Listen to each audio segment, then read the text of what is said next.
सभी भक्तों को श्री शिवाय नमस्तुभ्यम। हर हर महादेव। ओम नमः शिवाय। जय महाकाल। तो आज हम आपको बताने वाले हैं 9 मई प्रदोष के दिन किए जाने वाले विशेष उपाय। ये उपाय आपको कैसे करने हैं, मनोकामना पूर्ति के लिए आपको उपाय कैसे करना है। वीडियो लाइक करके, चैनल सब्सक्राइब करके वीडियो शेयर कर दीजिए। शुरू करते हैं हम हमारा पहला उपाय, जो कि है मनोकामना पूर्ति उपाय। यदि आपकी कोई कामना बहुत समय से रुकी हुई है, बहुत समय से आपकी कोई इच्छा है जो पूर्ण नहीं हो रही, तो आप प्रदोष के दिन, प्रदोष काल में एक कनेर के फूल से इस उपाय को अवश्य ही करके आइए।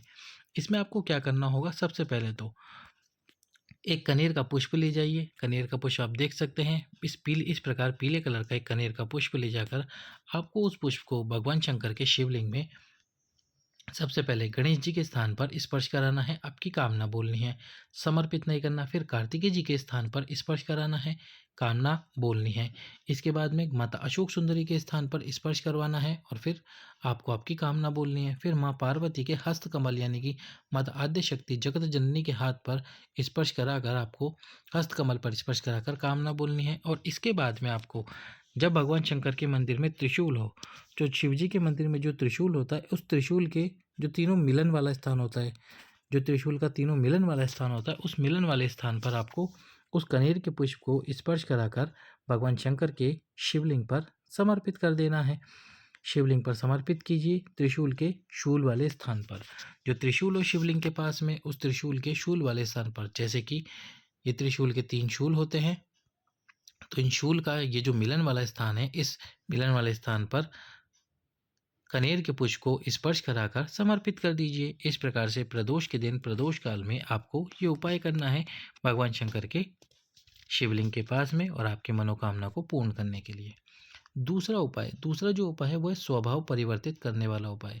यदि आपके घर में कोई ऐसा व्यक्ति है जो कि चिड़चिड़ा प्रवृत्ति का है, बात बात पे गुस्सा करता है, बात बात पे गुस्सा आ जाता है उसको, या चिड़चिड़ा प्रवृत्ति का है, हमेशा खुश नहीं रहता, तो आपको प्रदोष के दिन एक उपाय करना चाहिए। उस व्यक्ति का नाम लेते हुए, उस व्यक्ति का नाम लेकर ये उपाय कीजिए। गन्ने का रस ले लीजिए, जो कि अभी आपको मार्केट में आसानी से मिल जाएगा।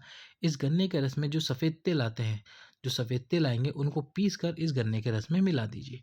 गन्ने के रस में मिलाकर आपको अब इस सफ़ेद तिल को लेकर जाना है भगवान शंकर के मंदिर में, यानी कि गन्ने के रस को और उस गन्ने के रस में जो आपने सफ़ेद तिल मिलाए पीसकर, उनको लेकर जाना है शिव मंदिर में। उस कलश में आपको गन्ने का रस भरना है और उसमें सफ़ेद तिल मिला लेना है। अब उस व्यक्ति का आपको नाम लेना है, जिस व्यक्ति का आपको स्वभाव परिवर्तित करना है। इसके बाद में आपको एक माता का नाम लेना है, जो कि है माँ त्रिपुरा सुंदरी। कौन सी माता? माता त्रिपुरा सुंदरी। माता त्रिपुरा सुंदरी के नाम से आपको वो पूरा गन्ने का रस शिवलिंग के ऊपर समर्पित कर देना है। उस व्यक्ति का नाम लीजिए, शिव जी से प्रार्थना कीजिए कि उस व्यक्ति का स्वभाव शीघ्र अतिशीघ्र परिवर्तित हो जाए। इस प्रकार से करना है आपको ये उपाय। चलते हैं हमारे तीसरे उपाय की तरफ। मनोकामना पूर्ण करनी है आपको, तो आपको ये तीसरा उपाय करना ही चाहिए। क्या है ये उपाय? यदि अभी तक आपने हमारे इस वीडियो को लाइक नहीं किया है, तो लाइक करके, सब्सक्राइब करके शेयर कर दो। एक बेलपत्र ले लेना है। इसमें आपको बेलपत्र की तीनों पत्तियों पर आपको चंदन लगा लेना है।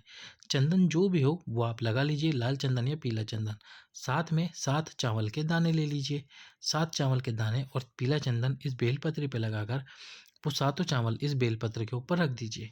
रख के आपको ये बेलपत्र अपनी कामना करते हुए, पहले आपको इस बेलपत्र को अपने हाथ में रखना होगा। जो आपका हाथ है, उस हाथ में इस बेलपत्र को रखिए। बेलपत्र को रख के अपनी कामना बोलते हुए ये बेलपत्र शिवलिंग के ऊपर समर्पित कर दीजिए। शिवलिंग पे बेलपत्र समर्पित करके अपनी कामना बोलिए। प्रदोष के दिन, प्रदोष काल में किया जाने वाला ये विशेष उपाय, जो आपकी विशेष मनोकामनाओं को पूर्ति करता है। अब अंतिम जो उपाय है वो है विवाह के लिए।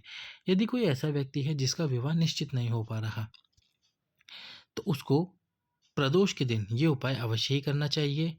विवाह के लिए सबसे पहले तो बेलपत्र के वृक्ष के नीचे जाना है, 3 वस्तुएं लेकर, एक कलश जल लेकर। 3 वस्तुओं में है, सबसे पहले जो आंकड़े का पुष्प आता है, उसमें आपको सफ़ेद आंकड़ा नहीं, पिंक कलर का जो आंकड़ा आता है, गुलाबी कलर का जो पुष्प आता है, वो 5 पुष्प एक साथ जो लगे हुए हों वो ले लेने हैं। एक बेलपत्र ले लेना है, एक शमी पत्र ले लेना है। अब इन तीनों वस्तुओं को आपको समर्पित करना है। जिस व्यक्ति को विवाह करना है, उसी को इन तीनों वस्तुओं को बेलपत्र के वृक्ष के नीचे समर्पित करना है। समर्पित करने के बाद में जो आपके पास में एक कलश जल है, उससे 7 बार क्षमा करना 5 बार आपको जल समर्पित करना है। जो वस्तुएं आपने समर्पित की है उनके ऊपर 5 बार जल समर्पित करना है और 7 बार आपको इस बेलपत्र की परिक्रमा करनी है। 7 बार बेलपत्र की परिक्रमा करने के बाद में जो बेलपत्र, शमी पत्र और आपने जो आंकड़े का पुष्प समर्पित करा था उसमें से बेलपत्र को उठाकर अपने साथ में ले आइए। आपके घर में जो पूजा वाला स्थान है वहाँ पर उस बेलपत्र को रख दीजिए। बेलपत्र को रखकर 3 महीने तक उसकी वहीं पर पूजन अर्चना कीजिए और बाबा पे विश्वास रखिए। आपका विवाह पक्का होगा निश्चित रूप से, यदि आपने शिव पर विश्वास करके इस उपाय को किया है। तो कीजिए प्रदोष के दिन, प्रदोष काल में किए जाने वाले 9 मई वैशाख प्रदोष के ये विशेष उपाय। सभी भक्तों को श्री शिवाय नमस्ते।